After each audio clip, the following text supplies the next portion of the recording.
Assalamualaikum warahmatullahi wabarakatuh. Kami calon guru penggerak angkatan 11 dari Kabupaten Bengkulu Tengah akan melakukan demonstrasi kontekstual modul 2.3 coaching dalam supervisi akademik. Terdiri dari pengamat atau observer, coach, dan coaching. Bersama saya Neka Afnidarti dari SDN 39 Bengkulu Tengah. Bersama saya Yulia Efriani dari SDN Negeri 8 Bengkulu Tengah. Saya Nelly Agustina dari SDN 02 Bengkulu Tengah. Selamat menyaksikan. Assalamualaikum, selamat siang Bu Nelly. Waalaikumsalam, selamat siang Bu Yulia. Apa kabarnya Ibu Nelly hari ini? Alhamdulillah sehat Bu, Ibu bagaimana? Alhamdulillah sehat. Oh iya Bu, saya akan melakukan observasi mengenai proses coaching yang akan Ibu lakukan. Sebelum memulai coaching ini, akan mendiskusikan terlebih dahulu mengenai rubrik penilaian yang akan saya gunakan untuk menilai proses coaching ini. Jadi nanti saya akan menilai Ibu berdasarkan rubrik penilaian coaching. Kemudian apakah Ibu sudah menerapkan kegiatan coaching sesuai alur Tirta atau belum ya. Kemudian bagaimana Ibu memberikan pertanyaan berbobot pada coaching dan bagaimana coaching tersebut menanggapi dan merespon pertanyaan dari coachingnya. Nah kemudian jangan lupa Ibu Nelly sesuaikan dengan prinsip coaching ya, yaitu kemitraan, prosedur kreatif, dan memaksimalkan potensi. Iya Bu, kemudian ada beberapa pertanyaan yang ingin saya ajukan kepada Ibu sebelum melakukan coaching ini. Apa kira-kira Ibu berkenan? Berkenan sekali. Kompetensi coaching apa yang ingin Ibu kembangkan nanti pada saat melakukan coaching? Iya, baik. Di sini saya akan melakukan pengembangan kompetensi coaching ini ya Bu ya. Mulai dari kehadiran penuh, kemudian mendengarkan aktif dan mengajukan pertanyaan-pertanyaan yang berbobot. Oh iya. Selanjutnya pertanyaan kedua, kompetensi mana yang akan Ibu kembangkan secara spesifik yang ingin diobservasi? Mungkin saya akan mengembangkan kompetensi yang mendengarkan aktif, kemudian mengajukan pertanyaan-pertanyaan berbobot yang Oke, kemudian kalau begitu nanti saya akan lebih fokus untuk mengamati pada kedua kompetensi tersebut ya Bu. Baik, kemudian yang terakhir ya Bu ya, indikator yang bagaimana diinginkan oleh Ibu dalam proses coaching ini? Ya, saya bisa memfasilitasi coach saya untuk mengatasi kesulitan dan masalahnya yang dihadapinya, kemudian menggali potensinya sendiri seperti itu. Baiklah Bu, kalau begitu nanti setelah ini silakan Ibu melakukan coaching. Semangat ya Bu, semoga berhasil. Baik, terima kasih Bu.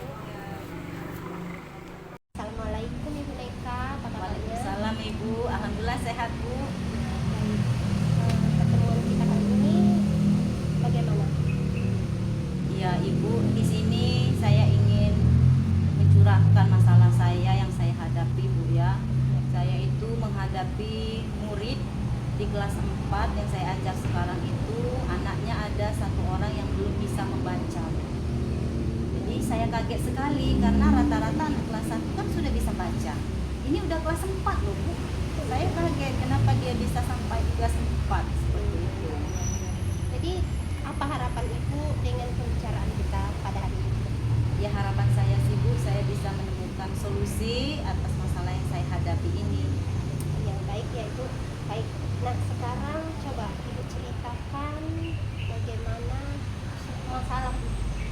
Iya Ibu, sebelumnya saya kan mengajar di kelas tinggi Bu ya, kelas 4, 5, dan 6. Itu rata-rata anaknya sudah berpikir kritis.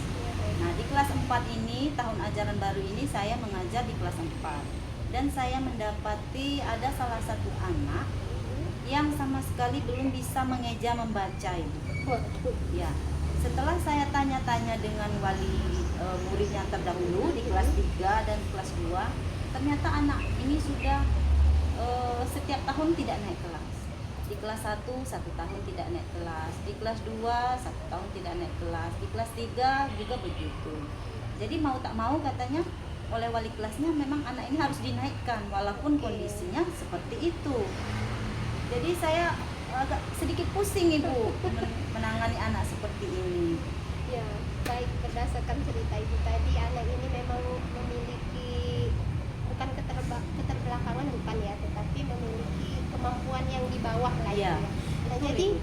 bagaimana kekuatan ibu dalam mencapai tujuan pembelajarannya agar anak ini nanti bisa lancar membaca atau bisa menghadapi masalah ini?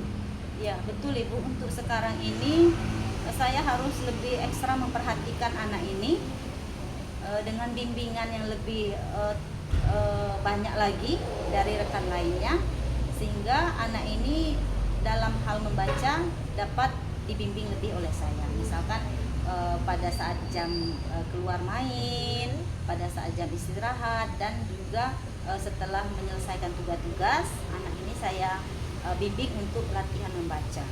Gitu.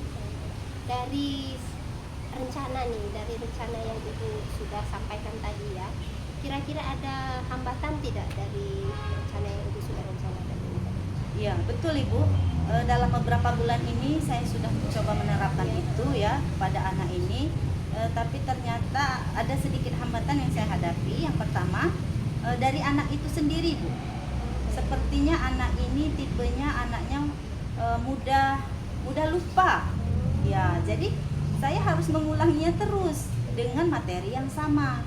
Misalkan tadi dia sudah membaca mengeja 2 huruf, seharusnya keesokan harinya sudah 4 huruf atau 3 huruf. Ternyata ketika kita dibiarkan pulang sehari, dia sudah lupa lagi. Nah, berarti kan di rumah dia tidak belajar. Jadi kendala saya seperti itu, anaknya kurang menangkap dalam hal ingatan membaca. Nah, dari kendala yang ibu sebutkan tadi ya, kira-kira apa nih solusi yang bisa ibu ambil? Iya. Solusinya yang pertama Ibu ya, seperti tadi saya harus lebih ekstra memperhatikan anak ini, membimbing anak ini dalam lingkungan sekolah.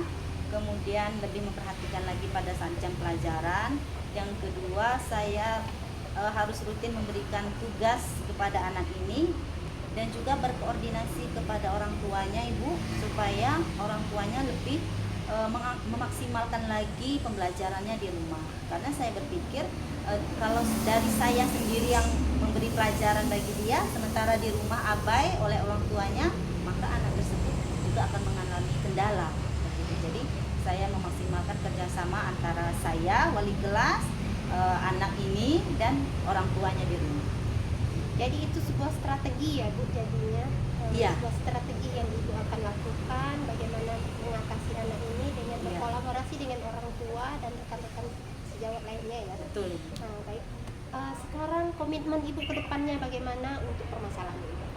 Ya, komitmen saya berharap dengan strategi saya ini, anak ini mampu di semester 1 ini sudah lancar membaca dengan strategi yang saya jalankan ini, sehingga saya harus lebih ekstra terus membimbing anak ini dan bekerja sama dengan rekan sejawat maupun dengan orang tua muridnya.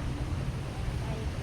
Bagus ya ibu ya, strategi, rencana, solusi yang sudah ibu lakukan ini mudah-mudahan nanti ke depannya bisa membimbing anak tersebut. Baik. Bagaimana perasaan ibu setelah kita melakukan coaching ini? Ya, alhamdulillah Ibu, saya menjadi lega karena saya dapat mengungkapkan masalah saya yang selama ini saya tidak ada teman untuk curhat. Alhamdulillah hari ini Nelly sudah mau mendengarkan saya, dan senangnya saya terpikir untuk mencari solusi seperti itu. Terima kasih ya ibu ya, sudah memberi saya kepercayaan untuk mendampingi ibu, coaching ibu untuk menyelesaikan permasalahan. Baik, Bu. Assalamualaikum warahmatullahi wabarakatuh. Waalaikumsalam warahmatullahi wabarakatuh. 2, 3. Assalamualaikum ibu, Waalaikumsalam Ibu Nelly. apa kabarnya bu? Alhamdulillah baik Bu. Ini bu, maaf mengganggu waktunya sedikit ya, boleh bercerita sedikit ya bu? Boleh. Apa yang ingin dibicarakan Bu? Sepertinya serius sekali ya. Iya, seperti ini bu, saya kan ada masalah sedikit, ada keresahan hati sedikit sih bu. Boleh diceritakan Bu Nelly?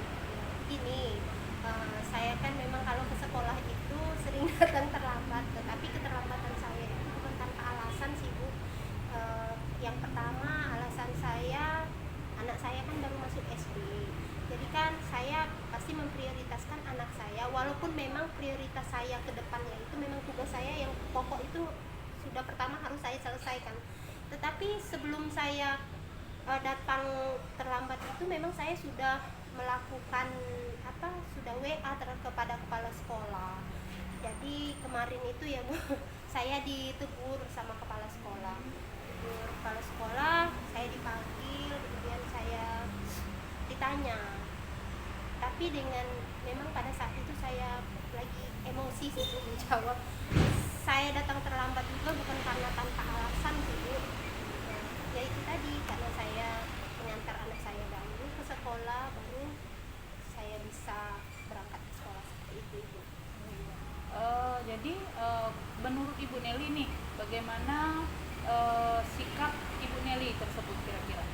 Ya, memang sikap saya itu salah sih. Tentang kedisiplinan itu memang salah. Saya sudah melanggar kedisiplinan yang memang saya harusnya bertanggung jawab terhadap tugas pokok saya.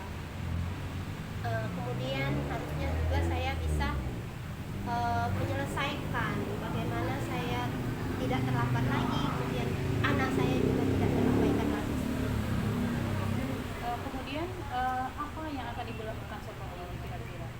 Mungkin rencananya kebetulan nih Bu ya, kebetulan memang ada kakak saya yang anaknya itu baru masuk SD, sama dengan satu sekolah dengan anak saya itu. Nah jadi mungkin kedepannya nanti saya akan titipkan anak saya ke kakak saya untuk mengantarkan ke sekolah, dan kemudian saya juga akan lebih cepat datang ke sekolahnya. Dan saya juga kan memang kebetulan juga saya memang bangun itu setiap pagi, jadi seperti itu rencana saya. Bagus Bu. Kemudian bagaimana nih cara Ibu Nelly untuk memperbaiki masalah kedisiplinan ini? Untuk masalah kedisiplinan kedepannya ya Ibu ya, saya mungkin nanti akan berbicara kepada kepala sekolah, meminta maaf atas sikap saya, atas apa yang saya pada saat saya dipanggil kemarin, karena memang sudah terbawa emosi ya Bu. Saya minta maaf. Kemudian masalah kedisiplinan ya seperti itu tadi, saya akan berusaha sebaik mungkin untuk tidak terlambat lagi datang ke sekolah, dan untuk agar anak bisa diprioritaskan, tugas pokok juga bisa diprioritaskan. Baik, sudah bagus Ibu Nelly. Kemudian apa komitmen Ibu ke depannya untuk kedisiplinan ini? Komitmen saya, tag dulu. Nelly. Assalamualaikum Ibu Nelly, bertemu lagi hari ini. Bagaimana keadaannya Bu?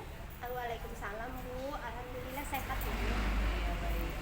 Sudah melakukan proses coachingnya Bu? Alhamdulillah sudah. Iya. Nah, sebelum penutupan saya akan mengajukan beberapa pertanyaan pasca observasi ya. Yang pertama, apa saja yang sudah Ibu lakukan pada saat melakukan coaching terkait indikator pencapaian yang diinginkan? Ya, tadi saat saya melakukan coaching itu saya sudah menggunakan pendekatan alur tirta ini. Kemudian seperti menanyakan tujuan, identifikasi masalah, kemudian rencana aksi, selanjutnya tanggung jawab. Sehingga alur tersebut bisa mengarahkan coach untuk menceritakan permasalahan dan menemukan solusi-solusinya. Alhamdulillah ya Bu ya. Tadi saya sudah melihat dan mengamati Ibu melakukan coaching dengan pendekatan tirta. Kemudian saya juga melihat sudah bagus dan lengkap ya Bu. Mulai dari tujuan, identifikasi, kemudian tanggung jawab, semua sudah Ibu terapkan tadi. Dan juga Ibu sudah berusaha menggali permasalahan yang dengan mengajukan pertanyaan, kemudian sehingga coaching bisa menemukan solusi dari permasalahannya. Ya Ibu, terima kasih atas bantuan pengamatannya. Itu akan membantu saya untuk lebih baik lagi untuk melakukan proses coaching. Baik Bu.